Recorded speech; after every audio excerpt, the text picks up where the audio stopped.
Muchas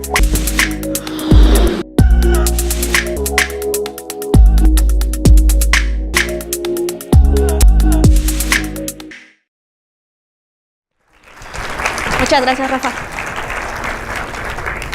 Bueno, buenas tardes. Les voy a hablar yo un poco más del servicio de correo electrónico de nuestra institución en el dominio @unam.mx. Bueno, estos son algunos números de la universidad. Todos conocemos a la UNAM, creo yo. Y bueno, nosotros somos una universidad muy grande, somos la más grande de México e Iberoamérica. Tenemos alrededor de 157 dependencias universitarias, facultades, institutos, coordinaciones, programas, entre otros. Tenemos más de 116 carreras de licenciatura, 41 programas de posgrado. Tenemos una comunidad estudiantil de alrededor de 350,000 estudiantes cada año. Y bueno, tenemos alrededor de 38,000, 39,000 académicos, de los cuales alrededor de 12,000 son de tiempo completo. Bien, vamos a ir entrando al tema, y para ir entrando al tema, estamos a hablar de la DGTIC. La DGTIC es la Dirección General de Cómputo y de Tecnologías de la Información y Comunicación. Lo que antes era, bueno, antes tenía el nombre de DGESCA, posiblemente muchos de ustedes la conozcan todavía con ese nombre. Desde el 2010 tenemos el nombre de DGTIC. Y bueno, la Dirección General está compuesta por la Coordinación de Gestión, tiene a su vez la Coordinación de Tecnología para la Educación, la Unidad Administrativa, la Dirección de Docencia, que se encarga de dar cursos de cómputo a nuestra comunidad y al público en general. Tiene la Secretaría Privada, la Dirección de Colaboración y Vinculación, que se encarga sobre todo de dar el servicio de software, desarrolla software a la medida. Tenemos la Dirección de Telecomunicaciones, la Dirección de Innovación y Desarrollo Tecnológico, y tenemos también la Dirección de Sistemas y Servicios Institucionales. La DGTIC, es la dependencia de la UNAM encargada de llevar a cabo y proporcionar todas aquellas tecnologías de la información y comunicación a nuestra comunidad, y también en algunas ocasiones hacia afuera, también hacia entidades externas de la UNAM. De esta manera proporcionamos los servicios de red y telefonía, de seguridad informática también, de supercómputo, de capacitación en cómputo, de servicios web, del correo electrónico y del desarrollo de software, como les había platicado. La Dirección de Sistemas y Servicios Institucionales es una de las direcciones de nuestra DGTIC, que tiene muchas áreas, como la pueden ver. Tiene demasiados departamentos, algunos de los cuales son la Coordinación de Seguridad de la Información, tiene el Departamento de Visualización y Realidad Virtual, el Departamento de Dictámenes Técnicos, que se encarga de llevar a cabo, por ejemplo, todos los procesos de licitación. Tiene un área de acervos digitales, el Departamento de Infraestructura, y bueno, se encuentra por allí, como ustedes podrán ver, por un costado, el Departamento de Centro de Datos, que es el departamento en donde recae toda la administración del correo electrónico. Ahora bien, el Departamento de Centro de Datos proporciona los principales servicios que les voy a comentar. Tenemos las listas de distribución de correo electrónico. Aquí nos llegan las dependencias a pedirnos alguna lista porque quieren enviar un correo a muchísimas cuentas, ¿no? Estos se utilizan sobre todo para mandar boletines, avisos. Tenemos aquí, por ejemplo, el sistema de becarios, en el cual avisa a sus más de 30,000 becarios los diferentes avisos periódicos. Tenemos alrededor ahorita de 80 cuentas, de listas de distribución. Otro de los servicios es el alojamiento web con bases de datos, en el cual tenemos alrededor de 250 sitios web que de manera central se están concentrando allí con nosotros. En muchos de los casos, algunas de las dependencias universitarias de estas 157 que les mencionaba, tienen sus propios recursos y su propia infraestructura, y a veces ellos mismos se abastecen de precisamente estos tipos de servicios. Pero para todos aquellos que no cuentan con estos recursos, estamos nosotros. Y tenemos también el servicio de correo electrónico, del que les voy a hablar en un momento más, y tenemos el alojamiento de servidores físicos, Y el suministro de máquinas virtuales, que es uno de nuestros más recientes servicios, tenemos aproximadamente 2-3 años con él, y a la fecha tenemos ya más de 100 máquinas virtuales que le damos a la comunidad y en las cuales están montadas diferentes aplicaciones como precisamente diplomados en línea, cursos en línea, sistemas de inscripciones, correos electrónicos de las diferentes dependencias de la universidad. Y bueno, ya entrando un poquito más en el tema, los voy a llevar por un poquito como por la evolución del correo electrónico bajo el dominio de @unam.mx en nuestra dependencia. Por el año del 2001, el servicio de correo electrónico operaba en 2 dominios centrales, que era el dominio de @servidor.unam.mx, creo que también muy conocido por ustedes, y el dominio de @correo.unam.mx. El dominio de servidor se proporcionaba para todos aquellos académicos y trabajadores de la universidad, y el dominio de correo.unam.mx estaba abierto a todo el público. Entonces, aproximadamente con estos 2 dominios teníamos alrededor de 40,000 cuentas. Todas las cuentas, aproximadamente el 80% de ellas que se encontraban en @servidor se encontraban en una sola máquina, que ahí les pongo la foto. Era una máquina muy antigua de la marca Son, y que bueno, nos representaba muchísimos problemas este sistema, que estaba basado en Sendmail, además, que bueno, Sendmail es uno de los primeros MTAs, manejadores de correo electrónico que han surgido, y que tenía algunos problemas de seguridad. Este sistema en realidad nos daba muchos problemitas, porque teníamos además una cuota de almacenamiento muy baja. Estamos hablando de 2 megas, podrían imaginar, ¿no? 2 megas, como para qué nos pueden servir. Llegaba un correo con el usuario y se acababa la cuota, ¿no? Básicamente. Entonces, era muy complicado trabajar con un sistema así, porque eventualmente, si no es que todo el tiempo, teníamos que estar desatorando las cuentas, que cada vez que se saturaban se bloqueaban, no solamente dejaban de recibir, sino que el usuario ya no podía ni entrar a la cuenta. Entonces teníamos que estar desatorando la cuenta, subiendo la cuota temporalmente, eliminando los adjuntos y luego volviéndola a dejar en su cuota, porque si no, de todos modos nos acababa el disco. Entonces, evidentemente se nos saturaban las cuentas. En algún momento también nos pasó que el archivo donde se guardan los datos de las cuentas, por la gran cantidad de las mismas, se batía, ¿no? Se mezclaban ahí los datos, tenemos que hacer recuperación, y pues también se nos complicaba el servicio. Y bueno, todo el soporte técnico a los usuarios lo teníamos que hacer nosotros como administradores, porque si venía un problema de saturación teníamos que entrar directamente al servidor a hacer los cambios, ¿no? Entonces teníamos por ahí varios problemas. Finalmente, en 2003, lo que tenemos es una depuración, primero que nada, bajo el pretexto de que estábamos adquiriendo un filtro de correo que bloqueaba el spam y los virus. Iniciamos una campaña en la cual les informamos a los usuarios que tenían que decidir si querían trabajar con el filtro, si querían el filtro, si no lo querían, o si querían un filtro mediano, ¿no? Que esté en un término medio. Bajo esta depuración, que consistía en unas preguntas de alrededor 5 preguntas por cada usuario, lo que hicimos en realidad atrás fue identificar quién usaba las cuentas, ¿no? De esas 40,000, que nos preocupaba mucho tener un número tan alto de cuentas, dado que, como ustedes han visto, estamos alrededor de 4,000 académicos, un número así, pues sí era un número bastante alarmante, ¿no? Tener un número tan grande. Entonces, lo que hicimos atrás de esta depuración, de esta identificación de necesidades, fue en realidad una depuración. Entonces, estuvimos con este cuestionario por unos cuantos meses e identificamos que aproximadamente eran 13,000 cuentas las que estaban operativas, ¿no? Entonces, bueno, llevamos a cabo una reducción de estas cuentas de 40,000 a 13,000. Estas cuentas las distribuimos ahora en 4 servidores de correo, y también cambiamos el sistema de correo electrónico en sí mismo.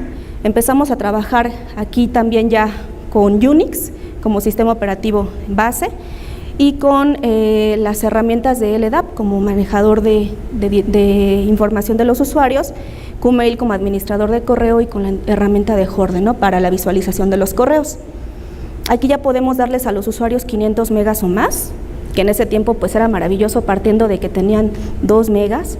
Entonces fue un cambio muy importante y en el cual los usuarios estaban muy contentos.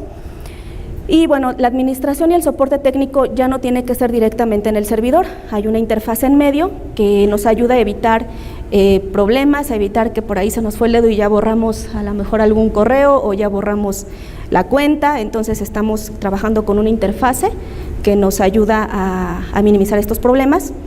Y tenemos, como les decía, un filtro de correo anti-spam y antivirus. Para el 2003 y entre el 2003 y el 2009 tuvimos este sistema operando, estuvo trabajando estable, pero con el paso del tiempo, evidentemente, van cambiando las tecnologías, las necesidades de los usuarios, y nos dimos cuenta que pues nos empezaban a pedir cosas que no teníamos, como el asunto de sincronización del correo con diferentes dispositivos, compartir el calendario, que era muy usual y muy usual entre el director y su secretaria, por lo cual nos solicitaron explícitamente la implementación de un sistema de correo electrónico ya basado en Exchange que resolviera todos estos asuntos. En el 2009 más o menos nos piden este cambio, y este cambio se maneja primero como un piloto.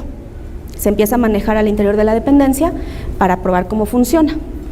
Este sistema tenía pocas cuentas porque pues la mayoría, como les comentaba, estaban en nuestro sistema de Qmail. Bueno, ¿y qué pasa? Bueno, seguimos avanzando en el 2009 y 2010. Como habíamos visto, este sistema mejora notablemente las características del servicio, y entre 2009 y 2010 tenemos una nueva evolución en nuestro sistema, para que ahora nos piden que el dominio de @servidor.unam.mx vaya como dejando de utilizarse, y que en su lugar se utilice el dominio @unam.mx, lo cual era muy lógico, nos daba mayor institucionalidad al dominio. Y lo que se hizo fue simplemente colocar un alias a cada una de las cuentas, y de hecho el correo podía llegar por las dos vías, ¿no? Por el @servidor o por el @unam. Pero la intención sí era ir dejando de lado el dominio de @servidor.unam.mx. Y en el caso de las cuentas @correo.unam.mx, que en ese momento teníamos alrededor de 4,000, la intención era sumarlas al dominio de unam.mx y este dominio desaparecerlo de un momento a otro, lo cual se realizó. Bueno, finalmente, avanzando también en el tiempo, ya para 2010, 2011, se nos está acabando en realidad la estabilidad de este sistema, que en su momento vino a cambiar y a darnos notables mejoras. Para estos tiempos ya aumenta muchísimo la demanda de los usuarios por contar con mayor cuota. Ya 500 megas no es suficiente, quieren más. Tenemos lentitud en la entrega de los mensajes, y bueno, aunado a estos problemas, aparte de todo, el servicio administrado que teníamos con el anti-spam y antivirus realiza una actualización de sistema no probada, lo cual genera que se abra la llegada de correos a todos esos correos de marketing, que para los usuarios pues, obviamente son considerados spam, y pues bueno, los usuarios se enojan más, ¿no? Entonces, ¿qué es lo que tenemos enfrente? Tenemos varios retos en este momento: incrementar la capacidad de los buzones, la velocidad de entrega de los correos, contar con una compatibilidad con los dispositivos móviles y contar con servicios incluso adicionales como pues poder trabajar con grupos de discusión, trabajar con tareas en línea, compartir archivos, lo cual evidentemente con un sistema que solamente se enfocaba en dar el servicio de correo electrónico en sí mismo, pues no era suficiente, ¿no? Finalmente, entonces, para 2011 se decide que para solucionar todos estos problemas, la solución, es la migración del correo electrónico a la nube. Para esta migración fue preciso del trabajo conjunto con el área de seguridad de la información de nuestra dependencia. Se trabajó por 3 meses, poco más, muy intensamente, para realizar pruebas de migración, scripts de migración, medir tiempos en los que la información subía, y probar diferentes aspectos de este proceso. Finalmente, la migración se realiza en una sola ventana de migración, que en realidad fue un fin de semana, ¿no? Entonces, por sí mismo, el correo en la nube trae implícitas algunas ventajas. Para empezar, nos empieza a resolver todos los retos que ya nos estaban solicitando, ¿no? Que era una cuota alta para el usuario, que en ese tiempo era de 10 gigas, cuenta con un filtro anti-spam y antivirus ya, tiene capacidad de almacenar documentos en línea, se puede trabajar con los dispositivos móviles, y tenemos también una dirección global de contactos, entre otras funcionalidades que nos da la propia nube. Pero ¿cuáles son las desventajas? Que nuestro querido dominio @servidor.unam.mx no se toma en cuenta.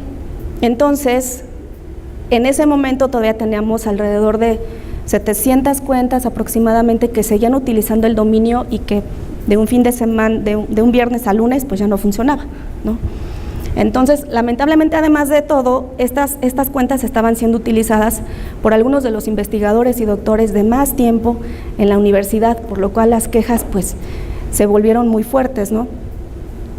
Otra de las desventajas de este proceso fue que la migración no se comunicó al 100% y el usuario no estaba informado. Entonces, se presentaron quejas y de manera inmediata incluso no se cuenta con los manuales de configuración, ni para el uso o configuración en los clientes, ni para dispositivos móviles, ¿no? Entonces, bueno, tecnológicamente hablando, la migración fue exitosa como fue programada, pero estratégicamente tuvo algunas deficiencias, como lo hemos podido ver. Y bien, que si ya se contaba con todos estos beneficios, nos resolvió muchísimos problemas el subirnos a la nube. También tuvimos tales problemas que se tuvo que pensar en una alternativa a pocos meses de haber implementado el servicio de correo en la nube. Entonces, eran tantas las presiones que, si bien este cambio en la nube se realizó en el último trimestre del 2011, se empezó a trabajar, a planear, 2012, se dejó que se estabilizara el servicio además, y para 2013, también por mediados de año más o menos, se tiene la premisa de contar con un sistema de correo electrónico alterno a la nube, pero bajo el mismo dominio de @unam.mx. O sea, no íbamos a perder nuestro dominio para todos aquellos usuarios que no quisieran estar en la nube y que explícitamente lo dijeron. Entonces, bajo esta premisa, se considera por alterno a la nube a la capacidad de proporcionar un servicio de correo electrónico de forma local, en instalaciones físicamente en nuestro centro de datos en la DGTIC. Y también opcionalmente trabajar con un sistema de correo electrónico que esté basado no solo en la tecnología de Microsoft, sino también en la tecnología de software libre. Entonces, esos eran los retos para el 2013 con los que se tenían que trabajar, dadas todas las quejas y presiones de los usuarios, ¿no? Entonces, bueno, se planea todo este proyecto para proporcionar este servicio de correo electrónico alterno, compartiendo el mismo dominio. Y bueno, finalmente se realiza una planeación y adquisición de diferentes recursos, como son los servidores, evidentemente, los switches, gabinetes para almacenar los equipos, balanceadores de carga para controlar y distribuir el flujo de los mensajes. Y bueno, aquí estaríamos trabajando entonces con la plataforma de Exchange On-Premise, que lo elegimos así para seguirle dando al usuario una forma de trabajo ya muy parecida o prácticamente igual a la nube, pero en plataforma local, y que el cambio no fuera tan radical tampoco. Y bueno, como alternativa sobre el servicio de correo basado en software libre, elegimos a Zimbra, que Zimbra es uno de los grandes competidores de Exchange, si no es que el número 1 de frente a Exchange, pero basado en la plataforma libre.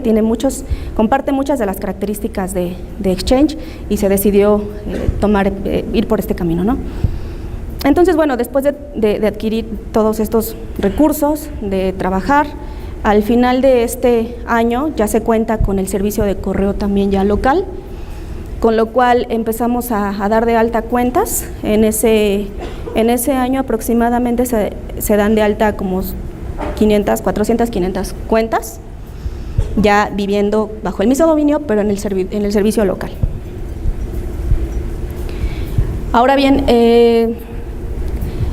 eso es la forma en la que estamos operando hoy día, con un ambiente funcionando en la nube y con cuentas de correo locales también. Nuestro piloto que les platicaba del 2009, que como suele suceder, los pilotos se vuelven producción de un día para otro, que está por ahí también operando. Entonces tenemos varios sistemas de correo electrónico funcionando bajo el mismo dominio, pero están un poquito dispersos, ¿no? Entonces, varios de nuestros siguientes pasos, nuestras siguientes tareas para este año y lo que viene, es la homogenización, de las versiones de los sistemas locales, que como les comentaba, una nos quedamos en el 2010 y actualmente tenemos la otra que es del 2013. Estamos buscando la federación de dominios, que básicamente lo que queremos hacer aquí es que las prestaciones de la nube, que una de ellas que es la más solicitada es el Office, la podamos tener también de forma local, porque como estamos funcionando hoy día no las tenemos. Ese servicio y esas prestaciones de la nube son para el correo en la nube, evidentemente, y para la plataforma local no lo tenemos, que es algo que también actualmente nos están pidiendo mucho los usuarios, que quieren descargar su Office y que quieren trabajar en línea. Entonces, con la federación de dominio lo que hacemos es establecer relaciones de confianza entre los diferentes dominios y permitir entonces que esta prestación también se pueda proporcionar de manera local.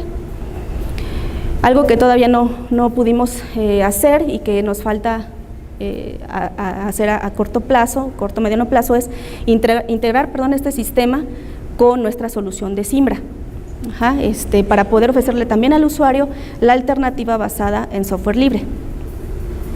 Y bueno, también, como les decía, tener varios sistemas nos obliga a tener diferentes puntos de acceso, tanto para el usuario final, para entrar a revisar su correo, incluso en la configuración de sus clientes y dispositivos, dependiendo de dónde esté ubicada la cuenta, pues son diferentes parámetros de configuración que tiene que llevar a cabo. Entonces, y lo mismo para la administración, para nosotros como administradores, tenemos que entrar a diferentes interfaces a hacer cualquier cambio que la cuenta necesite. Entonces, lo que queremos es establecer un single sign-on, que es un único punto de acceso para el acceso al correo y también para la administración de las cuentas. Entonces, bueno, después de todo este recorrido por el correo, y nos quedan algunas experiencias. Una de ellas es que pues todo proyecto requiere de asignación de recursos materiales, humanos, financieros, que necesitamos establecer responsables, tiempos y actividades muy claramente para que todos hagamos la tarea. Y esto es muy importante, que los cambios deben comunicarse a los usuarios con el tiempo y las confirmaciones suficientes. No basta con decir yo te avisé, ni modo, ¿no? Hay que obtener también la respuesta del usuario de que está enterado y poder entonces tomar planes de acción. Si tenemos una respuesta baja, ¿qué hacemos? Si tenemos una respuesta muy alta, podemos entonces avanzar. Los usuarios también en ocasiones nos llaman y nos dicen, oye, es que yo quiero ahora que mi cuota sea ilimitada, ¿no? Por ejemplo, o nos piden cosas que evidentemente no son posibles de hacer, no son posibles de cederles, pues precisamente por un asunto de recursos. Entonces, por estas razones, es muy importante la aplicación de políticas, de acuerdos de niveles de servicio o de normas que dejen muy claro los límites de responsabilidad de nosotros como proveedores de servicio y de ellos también como usuarios del servicio. Básicamente en el entendimiento de cómo funciona el servicio y hasta dónde llegamos cada parte, no vamos a poder, no nos van a poder solicitar cosas que no les podemos dar, ¿no? Entonces, a manera de conclusión, en toda esta evolución del correo @unam.mx, veo que hay que hacer coincidir tres aspectos muy importantes, ¿no? Que son las necesidades de los usuarios, por supuesto, son muy importantes. Poderle dar al usuario un servicio que realmente le sirva y que pueda utilizar, que sí funcione, y que estas necesidades pues se van modificando con el tiempo, ¿no? No es lo mismo hace 10 años que podían o llegaron a funcionar con 500 megas, a que ahora ya no les sirven 500 megas, ¿no? Hay que tomar en cuenta los cambios y los avances en la tecnología. ¿Sí? No, también, si vienen cambios, además hay que ajustarse a ellos, hay que tratar, incluso por un asunto de seguridad, hay que estar alineándose con los cambios, tanto como esos cambios también a nosotros nos sirven, pero sí hay que estar tomándolos en cuenta. Y bueno, contar con recursos suficientes para atender estas demandas también es muy importante, porque bien podríamos identificar perfectamente las necesidades de los usuarios y además que viene una nueva versión de Exchange, por ejemplo, pero si no tenemos los recursos para ponerlo en marcha, pues no nos sirven las otras dos. Entonces es importante que estas tres características, estos tres aspectos coincidan en un punto, ¿no? Y es por eso que, bueno, pues dada la importancia del servicio de correo electrónico en nuestra universidad, es muy importante la revisión y renovación tecnológica periódicas para evitar esos desfases entre las necesidades de los usuarios y las características del servicio, reduciendo al mínimo, tanto como sea posible, las actividades más correctivas que proactivas, ¿no? Básicamente muchos de nuestros cambios en la evolución fueron reactivas, ¿no? Fue, ya nos está pasando esto, hay que hacer algo, ya nos está pasando esto otro, nos estamos quedando cortos, hay que implementar una solución. Entonces hay que buscar la manera de no llegar a ese punto, sino estar prevenidos y poder entregar un mejor servicio, ¿no? Esto nos obliga evidentemente a contar con presupuesto, hay que tener dinero para poder enfrentar estos retos, hay que tener la capacidad de contar con el personal adecuado, con el dinero y con las planeaciones necesarias para cuando tengamos que hacer cambios. Además, esto es muy importante, ¿no? Que dada la importancia de este servicio, no dependamos de ninguna manera de que va a haber cambios en la administración, ¿no? Sino que sea un proyecto que de manera continua, de manera permanente, se esté observando y se esté alimentando su buen funcionamiento, a pesar de los cambios que vengan, ¿no? Y bueno, finalmente, la revisión y la implementación de las políticas de manera periódica del servicio es muy importante que se esté haciendo, porque dados los cambios en la tecnología y los cambios en el servicio, no van a funcionar las políticas de hace 3 años, de hace 5 años, con las de hoy día, ¿no? Entonces también hay que darle seguimiento a este último aspecto y bueno, pues eso es todo. Muchas gracias.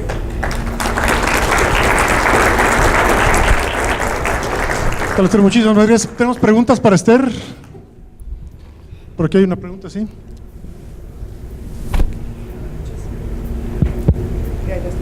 Bueno, buenas noches. Enrique Reyes, Universidad St. John's, bibliotecónomo analista. En sus procesos de migración se perdieron parte de los correos anteriores que tenían los investigadores. Lo que pasa que he trabajado con muchos de los investigadores de la UNAM en el campo de biblioteconomía y archivonomía. Entonces, mucho del trabajo que hemos hecho, con muchos de ellos, ahora ellos han creado cuentas personales y son en las cuales seguimos trabajando, ya no en los correos institucionales, esto desde el 2010 aproximadamente. Y también otra pregunta, ¿analizaron anteriormente el servicio que da Gmail? La Universidad de Querétaro migró toda su infraestructura de correos, conservando también su extensión de su servidor anterior. Todo se sigue utilizando en Gmail y contiene también todo lo que son la interfaz de, la infraestructura de Office, por así decirlo, en línea. Gracias. Sí. Bueno, perdón, realmente no tuvimos pérdida del correo, afortunadamente. Se hizo se detuvo el servicio precisamente para evitar que intentaran llegar correos y que no encontraran a dónde entregarse cuando se realizaron las migraciones. Y posterior a eso entonces teníamos información íntegra, la cual se subió de manera completa también a la nube, entonces no tuvimos ese problema. Y sobre tu otra pregunta de Gmail, aquí mucho tiempo antes, aproximadamente desde el 2009, que empezábamos a ver la tendencia, la intención de la nube, empezamos a platicar con Gmail y en principio las autoridades nos dijeron que no iba con Gmail y que siguiéramos buscando. Entonces sí se tocó puerta con Gmail. De hecho, nosotros tenemos un mini dominio con unas 10 cuentas nada más, que desde entonces sacamos para probar el servicio. El servicio es muy bueno. y también varias dependencias universitarias están con Gmail. Entonces, no dudo que sea un muy buen servicio, pero aquí se obedece a, pues, a las autoridades, ¿no?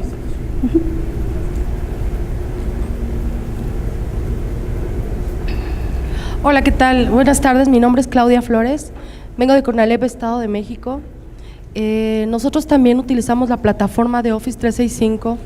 Creo que de alguna manera de la mano en el 2009 comenzamos con el proyecto de Live Edu dentro de lo que son los 39 planteles del Estado de México. Sin embargo, hay unos datos que me interesan de tu comunidad, del 100% de tu comunidad estudiantil, administrativa, docente, supongo que son como 350,000. ¿Cuál es el porcentaje verdadero de uso de esa cuenta de correo? ¿Y qué es, como ustedes encargados del uso de la cuenta de correo, bueno, cómo ha sido aceptada la cuenta y qué es lo que han hecho ustedes para que los alumnos realmente consigan identificarse con esa cuenta y no les cueste tanto trabajo aceptarla, usarla, no sé? Bueno, primero tenemos aquí dos servicios separados. El servicio de correo electrónico para los estudiantes, que efectivamente hablé de por ahí de 350,000 estudiantes cada año, está alojado también en la nube, pero no está bajo mi administración, está administrado en otra área de la DGTIC. Entonces no te podría dar como muchos mayores datos allí con ese dominio, pero con el dominio de @UNAM, sí está dirigido únicamente, como les platicaba, a trabajadores de la universidad, académicos, personal de confianza, administrativos, investigadores, profesores. Por eso nuestro número es mucho más reducido. Ahorita tenemos aproximadamente 16,000 cuentas hoy día. Se están utilizando, por lo menos en las últimas transacciones del mes pasado, que se cuenta así, estamos como por utilizando alrededor de 10,000. Puede ser que esos 6,000 estén o no usando la cuenta, es un poco difícil de saber, pero al menos en las transacciones del último mes tenemos aproximadamente 10,000. La aceptación fue complicada, principalmente por un tema de comunicación, como lo comentaba en la presentación. No se comunicó adecuadamente, ni se esperó, por supuesto, la respuesta del usuario. Entonces, el cambio pues fue un cambio de la noche a la mañana, totalmente incomunicado, y en el que el usuario pues no sabía qué hacer, ¿no? No sabía dónde entrar, no sabía cómo cambiar su configuración de la cuenta dejó de funcionar, no llegaban sus correos, o sea, hubo muchísimas quejas. Entonces, en ese primer año el servicio y bueno, fue muy complicado. La verdad es que incluso para recibir las quejas pues simplemente no nos dábamos abasto, ¿no? Con eso te puedo dar un ejemplo, ¿no? Entonces fue muy complicado, pero en realidad el uso de la cuenta sí es alto, ¿no? Es una cuenta que da carácter institucional a todo el que la posee, y de hecho por eso es que también cuidamos mucho la asignación de las cuentas. O sea, la cuenta no se le puede dar pues a cualquier persona, aunque sea de la comunidad universitaria. Tiene que pasar por varios filtros de decir, bueno, si eres trabajador, estás en activo, cuáles son tus, de qué dependencia vienes, o sea, que nos demuestre de alguna manera que sí es trabajador de la universidad, y entonces se le asigna la cuenta. Entonces, no tenemos problema con que usen las cuentas o no, las cuentas se usan, ¿no? Eso, incluso se podría decir que a lo mejor estamos dando un servicio menor al que los usuarios quisieran, pero por estas políticas que sí me parece muy importante respetar. Pero sí, y sobre el otro dominio no tengo mayor información que proporcionarte.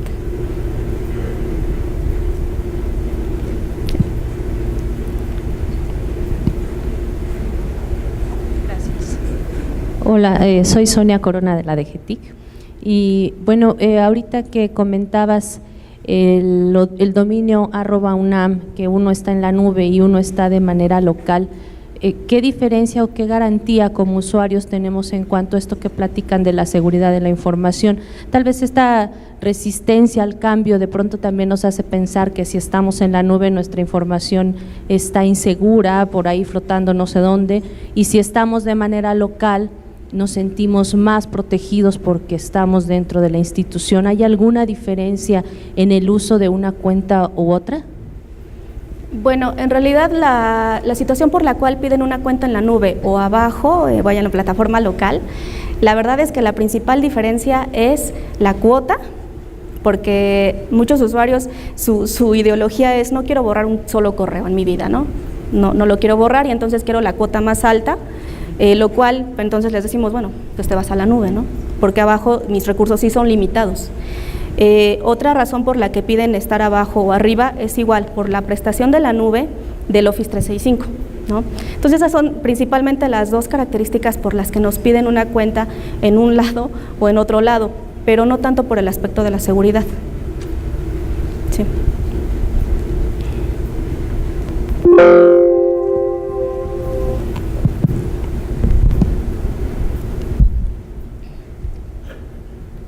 Gracias. Mauricio Sarasúa de SAE Institute.